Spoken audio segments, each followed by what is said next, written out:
প্রতিষ্ঠিত ভাস্কর্য শিল্পী সিন্টু ভট্টাচার্য, তিনি তৃণমূলেরও কর্মী, কিন্তু অভিযোগ শঙ্কর আঢ্যর দাদাগিরির দাপটে অস্থির তিনিও।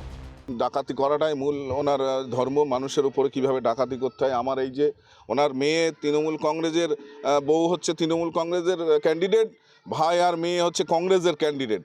আমি তৃণমূল কংগ্রেসের ইলেকশন এজেন্ট ছিলাম প্রীতিকণা মণ্ডলের, তার ফল এই যে আমার কারখানার সামনে দিয়ে ঘিরে দিয়ে আমার ব্যবসা যাতে বন্ধ হয় তার ব্যবস্থা করেছে। সমস্যা ওই বাড়ির সামনে টিন দিয়ে একটু চালা করেছিলাম, খুলে দিতে হবে করেছিল শঙ্কর আঢ্য, এগুলো দল বল নিয়ে ব্যবসা পেটে লাথি।